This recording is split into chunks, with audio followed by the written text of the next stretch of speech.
evangelho que mais é a epístola que mais se fala do evangelho. Ela é um evangelho para os gentios, né? Ela mais explica, detalha o evangelho. É verdade. Só um, né? Só um tá bom. Eu pensei que precisava de dois. É porque eu estou pregando o dobro. Então veja só. Então o que acontece? A gente vai ver até o capítulo 8, mais ou menos, segundo os estudiosos, até o capítulo 8 de Romanos, ele trata de teorias a respeito, né? É um evangelho na parte teórica. Ele explica, ele se preocupa em explicar. O capítulo 9 ele é mais prático em diante. Mas dentro dessa explicação apostólica sobre o evangelho, a gente tem esse capítulo 5, que para mim é o capítulo mais esclarecedor a respeito do evangelho do Senhor Jesus. E a primeira coisa que a gente encontra nesse evangelho, no capítulo 5, é o versículo 1. Eu não estou falando isso por uma questão lógica, eu estou falando isso pelo que está escrito no texto. E o texto diz no verso 1 o seguinte, que nós somos justificados pela fé e por isso nós temos paz com Deus pelo nosso Senhor Jesus Cristo. A nossa justificação é pela fé. Só que é interessante que o apóstolo vai explicar isso. Ele vai explicar isso. Ele vai continuar dizendo no versículo 2, que é pelo qual temos entrada, ou seja, por meio dessa fé, a gente tem entrada à graça de Deus, na qual estamos firmes e nos gloriamos na esperança da glória de Deus. Então a nossa esperança é na glória de Deus, mas a glória de Deus é resultado da graça de Deus, que por sua vez é resultado da fé em nosso coração. É a fé que temos. Então a fé produz a graça produz a esperança da glória. Entendem isso? Isso está claro, irmãos?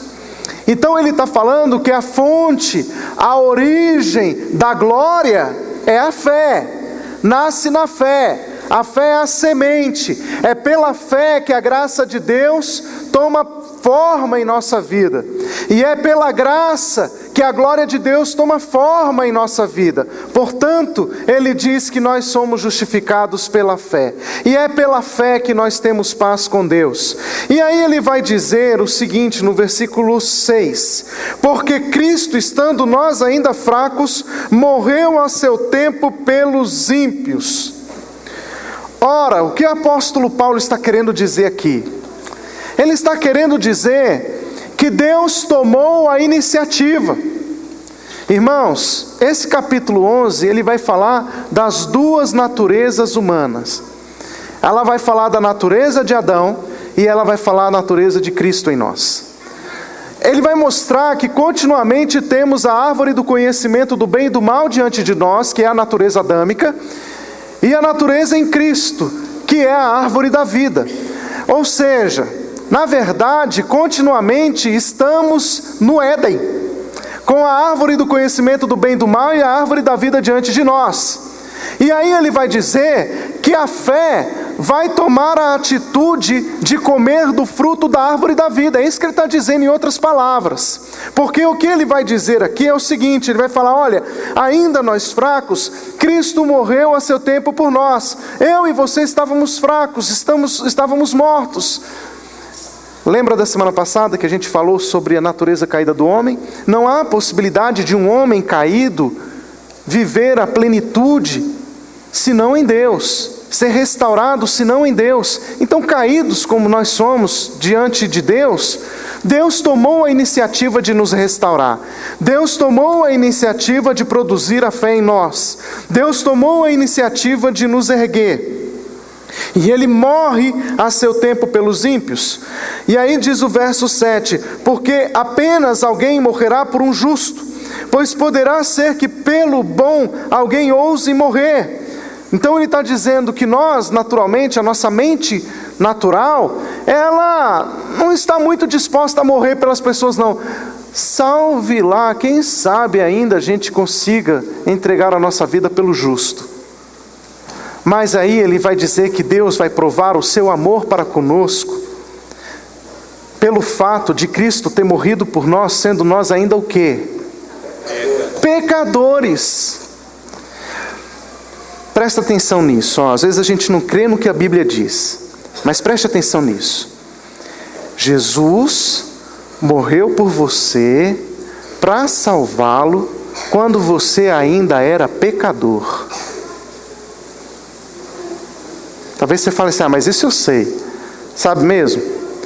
Porque às vezes a gente acha que Cristo, o efeito da cruz, só vai acontecer, ou seja, Cristo só morre quando eu reconheço.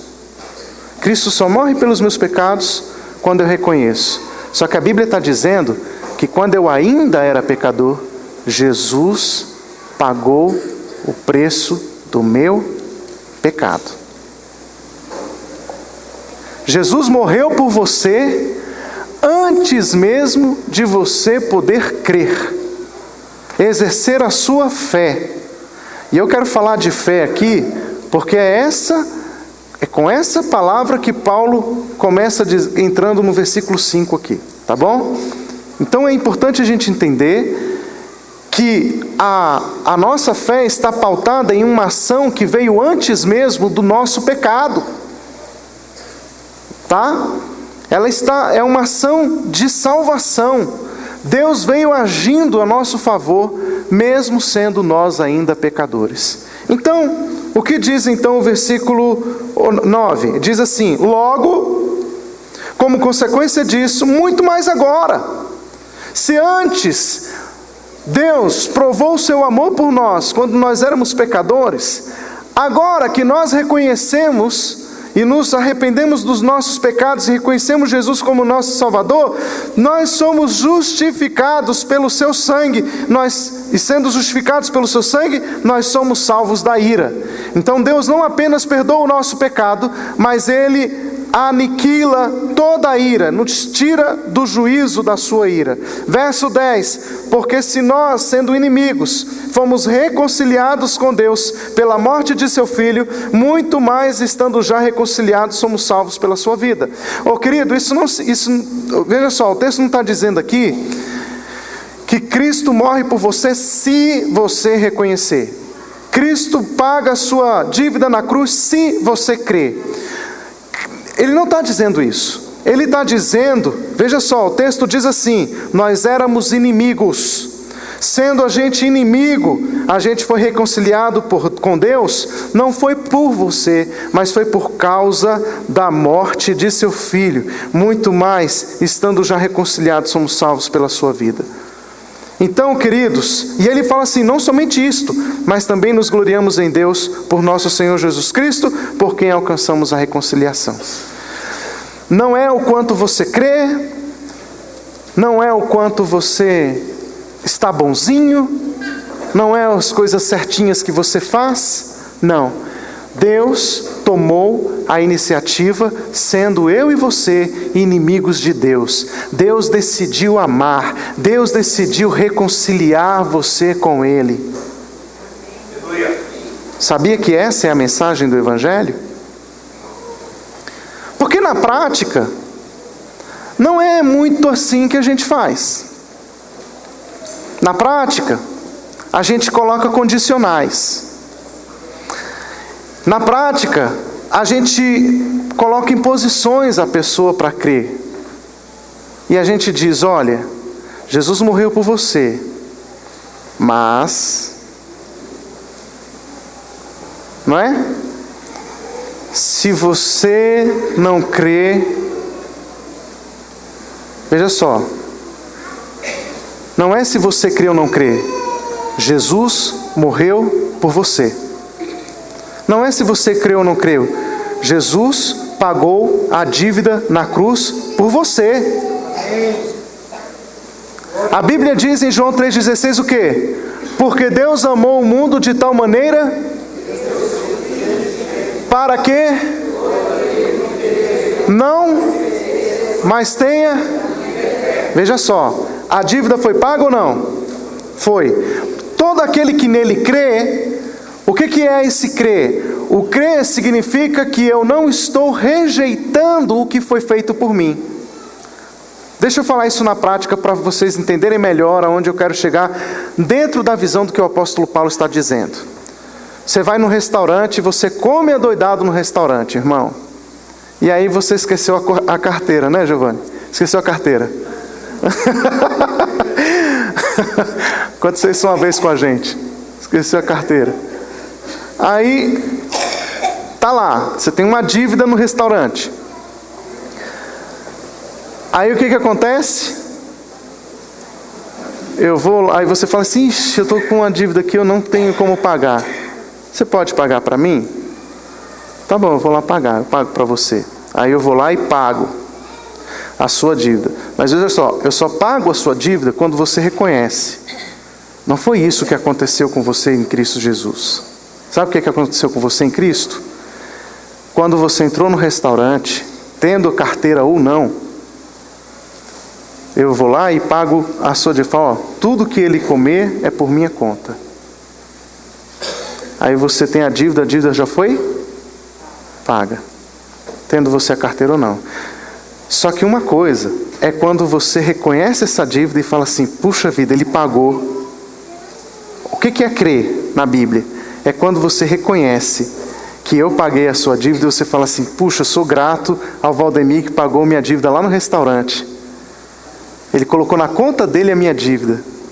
A outra coisa, o que não crê é aquele que fala assim, olha, senhor, o senhor não precisa pagar porque aquele senhor bonito ali, ó, charmoso, aquele ali chamado Valdemir, pagou a sua dívida.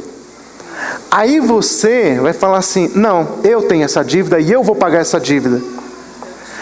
Quando você faz isso, você está renunciando o que eu fiz por você. Entende? Você está renunciando o preço que eu paguei da sua dívida. E o não crer em Cristo, segundo o apóstolo Paulo, não é simplesmente acionar Jesus para pagar a sua dívida, é rejeitar a dívida que foi paga. Então qual é a boa nova do Evangelho? É dizer, Cristo já pagou a sua dívida na cruz. Irmãos, não há mais devedor. Só que aquele que não crê nessa mensagem do Evangelho, ele ainda carrega sobre si a dívida. Quem não crê em Jesus ainda está carregando a dívida. Porque Jesus veio para anular as obras do diabo. Jesus veio para desfazer as obras de Satanás. Jesus pagou todo o preço da dívida do mundo naquela cruz do Calvário. Não há mais dívida. Essa é a boa notícia que a igreja tem que levar para o mundo. Olha, Cristo já pagou a dívida do mundo. Não há mais dívida, está quitado. Quem crê nessa palavra é salvo. Quem não crê ainda fica carregando a dívida que não existe. E aí você vai pagar pelo seu próprio sangue. Estão entendendo? Olha a diferença. Por que eu estou falando dessa diferença? Para que você entenda que a ação partiu de Deus, que a atitude veio de Deus, que Deus se moveu antes mesmo que nós, porque isso é o que o apóstolo Paulo chama de amor. Deus provou o seu amor para conosco pelo fato de ter Cristo morrido por nós, sendo nós ainda o quê? Pecadores. Agora o apóstolo Paulo vai explicar isso bem melhor para a gente nos versos subsequentes. Porque ele vai falar no versículo 12 o seguinte, pelo que como por um homem entrou o pecado no mundo e pelo pecado a morte, assim também a morte passou a todos os homens, por isso todos pecaram. Qual é a preocupação do apóstolo aqui? É mostrar que toda a humanidade está em pecado. Toda a humanidade pecou. A morte passou a todos os homens, porque todos pecaram. Todos pecaram. E ele vai explicar um detalhe aqui no verso 13. Ele vai falar, porque até a lei estava o pecado no mundo, mas o pecado não é imputado não havendo lei. No entanto, a morte reinou de Adão até Moisés. Ele está falando mesmo. Por que ele está falando que a morte reinou de Adão até Moisés? Porque com Moisés veio a lei. E com a lei veio o diagnóstico do pecado. A causa do pecado que gera morte. Até então você não tem um diagnóstico. E é isso que acontece mesmo. Por exemplo, às vezes as pessoas, vamos colocar isso de uma forma prática. Quando você fica doente no corpo, adoeceu, aí você fica doente, eu estou passando muito mal, onde que é a dor? É no estômago. Ai, que dor no estômago, que dor no estômago. E aí um vai falar assim, toma chá de boldo. Não é? Falam isso? Vai tomar um chá de boldo, toma isso, toma aquilo, sem saber o que é. Então aqueles remédios, né, da nossa origem indígena, né? Toma erva cidreira, toma capim santo, toma mata não sei de quê. Aí você vai fazer, junta tudo aquele negócio ali. Você põe no fogo e tal, é casca de laranja. Aí você faz aquele monte de mato lá, fica parecendo uma floresta a tua panela. Aí você vai, toma aquele matinho lá, fala, tá melhorando. Mas você não sabe qual é o problema. Assim era o pecado até Moisés. Havia a morte, mas não era detectada a causa. O que a lei veio fazer? A lei, ela é como os exames que você faz. Quando você está lá com a dor no estômago, aí você está lá, está passando muito mal, dor no estômago, você vai no médico, o que o médico vai fazer? Doutor, o que o senhor faz, doutor? Quando vai um doente lá na sua... Já vai chegando nele e falando assim, toma esse remédio. É assim? O que o senhor faz? Receita? É pedido de exame? Já vai pedir exame. Não se receita sem antes pedir o exame, é isso? Tem que saber o que é. Exatamente isso. Ele vai fazer o quê? Ele fala, vamos tirar a dúvida. Vamos ver o que é isso. Exame. Vai pedir raio-x, vai pedir não sei o quê, papapá. Aí a pessoa faz os exames. A lei são os exames. A lei, ela vai mostrar a causa da morte, a causa do pecado. E é isso que a Bíblia está dizendo. Porque, na verdade, sem a lei, a gente só tinha dor, a gente só tinha morte, mas não estava sendo detectado o pecado. E Paulo está falando, olha, mesmo sem a lei, havia a morte, havia o pecado. Mas agora, a lei, ela reina de Adão. Aliás, a partir de Moisés, né, vem a lei e ela mostra o pecado. Então a lei é o diagnóstico. Então você vai lá, pegou o exame, constatou o que era, leva lá para o médico, aquele exame que não dá para entender nada, né? Aí você fala assim, caramba, eu não sei se eu estou bem ou estou mal. E aí você vai lá, mostra para o médico olha e fala assim, já sei qual é o seu problema. Qual é? Gases. Luftal para você, meu filho. Pronto, você toma o Luftal, você fica bom, saudável, feliz, você fala assim, outra pessoa. Está entendendo? Porque a lei, ela aponta a causa da morte. E aí, o apóstolo Paulo está dizendo aqui na palavra de Deus, que a morte, ela passou a todos os homens, sem o homem detectar a causa ou não. O fato é que a morte reinou em todos os homens, e todos pecaram, todos morreram. E aí ele vai dizer no verso 14, então, o seguinte: até sobre aqueles que não pecaram, a semelhança da transgressão de Adão, o qual é a figura daquele que há de vir. O que ele está dizendo? Todos nós temos a origem em Adão. Ainda que a gente não tenha cometido o mesmo pecado que Adão cometeu, o problema não é a causa do pecado. Aliás, o problema não era o pecado em si, mas ele está dizendo que nós temos a mesma natureza de Adão. Ele está falando quem nós somos. Ele está dizendo que nós pecamos, que o nosso problema não foi Adão comer o fruto. Ele está dizendo que o problema foi Adão cometer pecado, ser quem ele era. E ele está falando, nós temos a mesma natureza caída de Adão. Desobediência é a nossa causa. Todos os homens, ainda que não tenham cometido pecado à semelhança de Adão, todos nós somos iguais. Então, pare de ficar culpando Adão, que eu já vi gente falando isso, né? Se eu tivesse a oportunidade de encontrar Adão. Se eu vi Adão no céu, vou acabar com aquele desgraçado. Agora me fez aí viver na carne, aí, tendo que lutar contra a carne. Isso é culpa de Adão. Não, isso é culpa sua. Entende?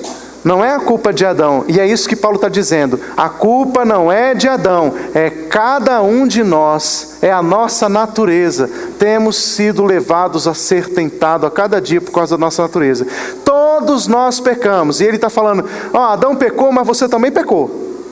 Todos nós pecamos. E aí ele continua dizendo, mas não é assim o dom gratuito como a ofensa. Porque se pela ofensa de um, muitos morreram, muito mais a graça de Deus e o dom da graça que de um só homem, Jesus Cristo, abundou sobre muitos. Então ele está dizendo, sim, muitos morreram. Muitos. O pecado atingiu a todos os homens. Mas aonde o pecado foi, a graça superabundou. Isso significa que Deus já liberou do céu sobre você graça. Graça. Já foi pago o preço, já foi paga a dívida, todos nós temos a graça de Deus. Todos nós já temos de Deus o perdão. Todos de nós já temos de Deus o seu amor. Todos nós já temos de Deus a quitação da dívida. Todo homem. Porque é isso que o apóstolo Paulo está dizendo. Que nós temos uma natureza carnal, uma natureza caída, uma natureza deformada, mas também nós temos diante de nós uma natureza perfeita, através de Cristo Jesus. Se houve um pecado, houve uma resposta de Deus, santidade. Se houve uma queda, houve um restaurar, houve um reerguer, houve uma reconciliação. Se diante de nós há a árvore do conhecimento do bem e do mal, há também diante de nós a árvore da vida. E agora, cabe a nós decidirmos o que vamos fazer. Qual árvore nós vamos comer do seu fruto? A árvore do conhecimento do bem e do mal ou a árvore da vida? Todo homem tem essa resposta diante de si, é isso que o apóstolo Paulo está dizendo. Todo homem tem a opção, todo homem tem a decisão.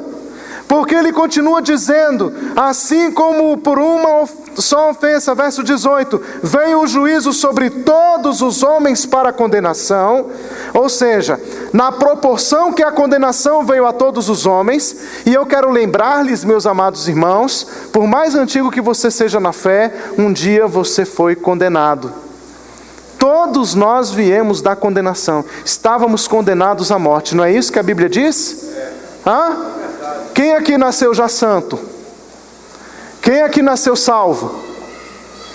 Filho de crente, crentinho é, né? Não, tem isso não. Todos nós nascemos no pecado. Todos nós nascemos condenados. Nascemos encerrados no pecado. E aí, a Bíblia diz que dessa mesma maneira que todos nós sofremos a condenação, assim também, por um só ato de justiça, veio a graça de Deus sobre todos os homens para a justificação da vida. Eu quero te falar uma coisa, Jesus já te justificou do seu pecado. Agora o que você tem que fazer? Crer. Agora eu entendi uma coisa. A questão da condenação é uma rejeição da justificação. Não é que Deus vai te justificar. A Bíblia diz que Ele já justificou todos os homens. Deus já salvou todos os homens. Só que condenação agora é a rejeição dessa verdade. E aí eu quero voltar à fé. Paulo vai dizer que a fé é o reconhecimento de que isso já aconteceu. Então, queridos, Jesus não vai justificar o pecador, já justificou. E a boa nova é isso, porque às vezes a gente dá muito mais uma notícia do que uma boa nova, né? Falando, você tem que aceitar Jesus, se você não aceitar, Ele não vai te perdoar. Você vai para o inferno. Não é essa a boa nova, isso é uma intimação. A boa nova para o pecador é, pecador, Jesus já morreu por você, já pagou a dívida do seu pecado, Jesus já te perdoou, só que é uma coisa, você tem que crer.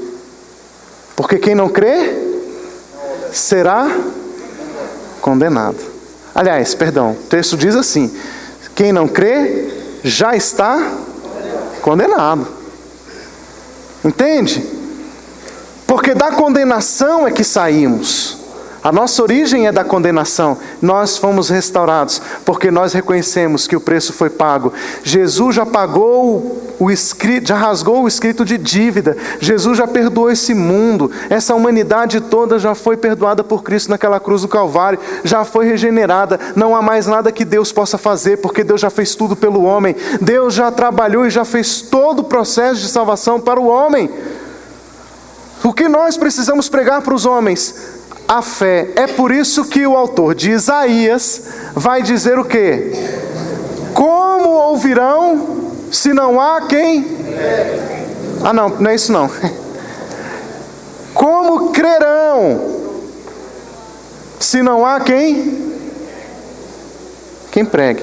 Por quê? Porque ele parte do pressuposto de que a fé vem pelo ouvir a palavra. Se a mensagem do Evangelho, se a igreja perde o seu poder de comunicar essa mensagem de Evangelho, não há como os homens crerem. Nós precisamos anunciar ao mundo que Jesus Cristo morreu pelos pecados, pagou o escrito de dívida, já venceu o diabo naquela cruz do Calvário e não há mais acusação entre os homens, porque Jesus já pagou o preço de todo o pecado, de toda a humanidade. Nós somos livres. Mas deixa eu te falar outra coisa. Jesus não apenas pagou a dívida do seu pecado. Jesus também já pagou a dívida da culpa do seu pecado. Aí a Bíblia, ela trata isso na lei muito clara. Porque há o problema da dívida e há o problema da culpa. O pecado foi pago na cruz, não há mais dívida nenhuma. Mas sabe aquela vozinha que fica lá no seu coração, dizendo assim: ixi, você lembra o que você fez? Aí você fala assim: não, mas Deus já me perdoou. Mas você lembra? Aí você: não, mas eu estou perdoado, Cristo morreu na cruz por mim, eu já confessei. Você confessou, mas você lembra? Que vergonha, isso não se faz. Que coisa feia. Aí o pastor chega e fala para você: irmão, você vai participar da ceia, você vai servir a ceia. Aí você: eu? Você, irmão. Ah, pastor, não estou preparado. Não dá essa sensação de despreparo? É por causa do pecado? Não, é por causa da culpa. Tem muita gente carregando mais a culpa do que o pecado em si. Está lá carregando aquele fardo da culpa. O que eu faço com essa culpa? O que eu faço com essa consciência? Puxa vida, eu já confessei, eu já pedi perdão, eu já fiz tudo, mas aquele peso fica na minha consciência. Pois eu quero te falar uma coisa. Segundo a palavra de Deus, Jesus pagou o preço, não só do seu pecado, mas também da sua culpa. Você é livre do pecado e da culpa. Jesus pagou o preço por isso. Mas eu pequei hoje de manhã. Confessa e deixa. Arrependa-se e deixe. Porque é isso que o Evangelho de Jesus nos diz. Não há mais a crer apenas. Não há, não, mas se você não, creia. Se eu creio na ação de Jesus, então não apenas o meu pecado foi perdoado, mas toda a culpa foi dissolvida. Deus anulou todo o escrito de dívida que era contra nós. Agora nós temos uma mensagem para dar para o mundo, de que o mundo não precisa mais ficar carregando fardo, peso, pecado. O mundo agora pode crer em Cristo Jesus e viver a vida de liberdade. Porque crer em Jesus é crer que Ele pagou a dívida. É crer naquele que anulou todo o escrito de dívida. Somos livres. Quem crê em Jesus aqui? Mas para alguém que pagou tua dívida, você está muito... Crê, né? Deixa eu te falar, a sua dívida não era de R$100 não, meu irmão. É uma dívida eterna. Você sabe onde eu e você deveríamos estar?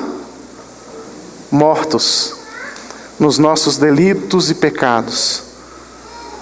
Tem uma música, né, que diz assim: conheci o mundo mal e com ele seus ardis, me arrastei no lamaçal, tudo isso porque quis. O pecado faz isso, me arrasta para o lamaçal. Eu e você estávamos mortos no pecado. Cristo morreu na cruz, Ele pagou a dívida. O diabo olha para você, o diabo olha para mim e fala: eu não posso cobrar de você porque essa dívida foi paga. Eu não posso nem jogar acusação para você, porque essa dívida foi paga. Quem tentará a acusação contra os eleitos de Deus? É Deus quem os justifica. Quem os condenará se foi Cristo Jesus quem morreu pelos nossos pecados? E agora está sentado à direita de Deus, nas alturas. Cristo pagou o escrito de dívida que era contra nós, somos livres. Amém. Quem crê em Cristo Jesus? Amém. Ah, melhorou. Depois de um sermão desse, né? Então, para a gente concluir, o apóstolo Paulo diz: mas não é assim o dom gratuito como a ofensa, porque se pela ofensa de um muitos morreram, logo pela graça de Deus e o dom pela graça que é de um homem, Jesus Cristo, abundou sobre muitos. E aí ele vai dizer, eu li o verso 18, vamos ler o 19. Porque como pela desobediência de um só homem, muitos foram feitos pecadores, assim pela obediência de um, muitos serão feitos justos. Veio, porém, a lei para que a ofensa abundasse, mas onde abundou o pecado, superabundou a graça, para que, assim como o pecado reinou na morte, também a graça reinasse pela justiça para a vida eterna por Cristo Jesus nosso Senhor. Amém. A justiça reina. A justiça reina. Sabe por que a justiça reina? Porque Cristo morreu. Lembrem-se, o que é a morte? O que é a morte? A morte é o salário do pecado. Jesus morreu. Jesus tinha pecado? Como é que vocês sabem que Jesus não tinha pecado? A Bíblia diz que Jesus não. Lá em Lucas diz assim: nele não há pecado, nem dolo algum se achou em sua boca. O qual não cometeu pecado, nem dolo algum se achou em sua boca. Ele não cometeu pecado. Se Jesus não cometeu pecado, Jesus tinha que morrer? Ele podia morrer? Não. Segundo a lei, quem não comete pecado não pode morrer. Segundo a lei, quem peca tem que morrer. Segundo a lei, era Jesus que devia ficar vivo e todos nós mortos. Segundo a graça, Cristo morre e a gente fica vivo. Por quê? Porque Ele pagou a dívida da gente. Você é livre. O que eu preciso fazer? Creia. O que eu preciso fazer? Creia. Qual é a mensagem que a gente tem que pregar ao mundo? Jesus Cristo já pagou a sua dívida. Ele não vai pagar, Ele já pagou. Jesus não vai te dar, Ele já deu. Ele não vai fazer, Ele já fez. Entende? Não há mais nada que Deus possa fazer por nós, porque Ele já fez tudo. Tudo. Não há mais nada. Deus já fez tudo por você. O que você tem que fazer? Apenas se aproprie dessa verdade. Viva a verdade pela fé. O meu Cristo morreu, mas ressuscitou dentre os mortos e está sentado à direita de Deus, validando toda a minha dívida. Por isso Ele é meu intercessor. Porque Ele fala para o Pai: Pai, está aqui, ó, já fiz. Aí o Pai vai falar: é verdade, Ele está livre. E o Deus do Senhor Jesus, Deus e Pai de Jesus Cristo, é a autoridade da justiça. Se Deus te absolveu, quem pode te condenar? Amém? Amém. Saia daqui dessa noite livre, crendo, sem fardo, sem peso, sem se intimidar com o inferno. Tem muita gente que anda intimidada. Saia livre em nome de Jesus. Eu quero te convidar a ficar em pé.